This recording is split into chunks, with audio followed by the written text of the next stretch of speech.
কলকাতা এবং মুম্বাইয়ের বিরুদ্ধে ফাইনাল কথা হয়ে গেল এবং ফাইনাল ভাবে টেড হওয়ার খবরটা চলে এলো, কারণ মুম্বাই ইন্ডিয়ান্স একদম কনফার্ম ভাবে বলে দিয়েছে যে কলকাতা নাইট রাইডার্স থেকে এই দুটো প্লেয়ারকেই নেব। এই দুটো প্লেয়ার যদি কলকাতা নাইট রাইডার্স দল দেয় তাহলে আমরা হার্দিক পান্ডিয়াকে কলকাতা নাইট রাইডার্স দলে দেব এবং কলকাতা নাইট রাইডার্স মনে হয় আশা করি রাজি হয়ে যাবে, এই দুটো প্লেয়ারকে ছেড়ে দেবে এবং হার্দিক পান্ডিয়াকে দলে এনে ক্যাপ্টেন্সি দেবে 2027 আইপিএলে।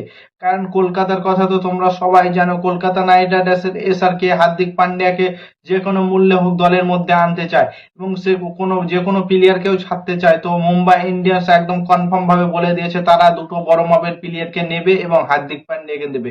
হার্দিক পান্ডিয়া যে লেভেলের প্লেয়ার সেই লেভেলের প্লেয়ার দুটো চেয়েছে। একটা চেয়েছে হর্ষিত রানা। হর্ষিত রানা কেমন পারফরমেন্স করছে তোমাদেরকে আর বলতে হবে না। হর্ষিত রানা এখন ইন্ডিয়া টিমে 3টে ফরম্যাটের প্লেয়ার হয়ে গেছে এবং আইপিএল এর প্লেয়ার হয়ে গেছে। হর্ষিত রানার ব্যান্ড ভ্যালু অনেক দূরে এগিয়ে গেছে, কলকাতা নাইট রাইডার্স দল থেকে শুরু করে অনেকটা উপরে গিয়েছে হর্ষিত রানার ব্যান্ড ভ্যালু। সেখানে হার্দিক পান্ডিয়ার ব্যান্ড ভ্যালু থেকে বেশি চলে গেছে হর্ষিত রানার ব্যান্ড ভ্যালু, কারণ হর্ষিত রানা 3টে ফরম্যাটে এবং খেলছে এবং বিসিসিআই গৌতম গম্ভীর সবাই পছন্দ করছে হার্দিক পান্ডিয়া হর্ষিত রানাকে এবং সে পারফরমেন্স করেই যাচ্ছে। ব্যাট হাতে বল হাতে দুই দিক থেকে পারফরমেন্স করছে হর্ষিত রানা। রানা আগে শুধু ব্যাট হাতে বল হাতে করতো, কিন্তু এখন ব্যাট হাতেও হর্ষিত রানার পারফরমেন্স চলছে। তো হর্ষিত রানাকে চেয়েছে মুম্বাই ইন্ডিয়ান্স এবং আর একটা প্লেয়ার রমনদীপ সিংকে। রমনদীপ সিংকেও চেয়েছে এবং হর্ষিত রানাকেও চেয়েছে। এই দুটো প্লেয়ার যদি কলকাতা নাইট রাইডার্স মুম্বাই ইন্ডিয়ান্সকে দিয়ে দেয় তাহলে ইজিলি ভাবে হার্দিক পান্ডিয়াকে তারা ট্রেড ডিলের মাধ্যমে দিয়ে দেবে, না হলে অকশন থেকে কিনতে হবে হার্দিক পান্ডিয়াকে। আমার ব্যক্তিগতভাবে মনে হয় যে হার্দিক পান্ডিয়ার জন্য হর্ষিত রানাকে অন্তত ছাড়া উচিত না, কারণ হর্ষিত রানা অনেক বড় মাপের প্লেয়ার হয়ে গেছে এখন। হর্ষিত রানা 3টে প্লেয়ার ফরম্যাটের প্লেয়ার এবং ইন্ডিয়ান প্লেয়ার এবং তার ব্যান্ড ভ্যালু অনেকটা হয়ে গেছে, তার ফ্যান ফলোয়ার্সও হয়ে গেছে কলকাতা নাইট রাইডার্স দলের থেকে। এখান থেকে হর্ষিত রানাকে ছাড়া উচিত নয়। রমনদীপ সিংকে একবার হলেও ছেড়ে দেখতে পারে এবং ভাবার কথা, কিন্তু হর্ষিত রানাকে যে কোনো মূল্যেও ছাড়া উচিত না। দেখবে হার্দিক পান্ডিয়াকে চেন্নাই নেবে তো ভাবছো চেন্নাইও নিতে পারবে, হার্দিক পান্ডিয়াকে শেষে অকশন থেকে নিতে হবে।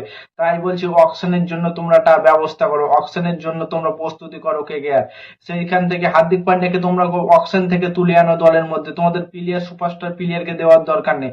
আঙ্কিশ রঘুবংশীকেও চাইতে পারে, দেখবে হর্ষিত রানা না হলে আঙ্কিশ রঘুবংশীকে চাইতে পারে মুম্বাই ইন্ডিয়ান্স, কিন্তু আমার মনে হয় যে হর্ষিত রানা এবং আঙ্কিশ রঘুবংশী কোনো প্লেয়ারকে দেওয়া উচিত না, কারণ হর্ষিত রানা ইয়ংগেস্ট প্লেয়ার এবং তার পারফরমেন্স করে যাচ্ছে এত দুর্দান্ত হয়ে যাচ্ছে। সে একজন অলরাউন্ডার প্লেয়ার, আগে দেখবে 2-1 বছর পরে সে একদম প্রপার অলরাউন্ডার হয়ে যাবে এবং হার্দিক পান্ডিয়ার রিপ্লেসমেন্ট হিসাবে চলে আসবে হর্ষিত রানা।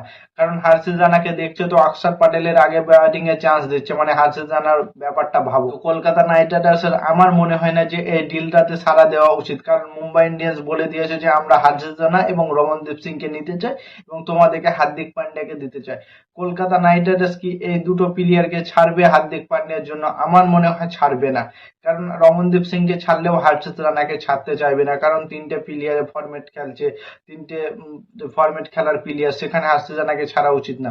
তো তোমাদের মতামত কমেন্ট করে জানাও হর্ষিত রানাকে ছাড়া উচিত হবে কিনা, এবং ক্রিকেটের নতুন আপডেট পেতে চ্যানেলটাকে সাবস্ক্রাইব এবং ফলো করতে ভুলো না। ততক্ষণের জন্য টাটা, বাই বাই, জয় হিন্দ।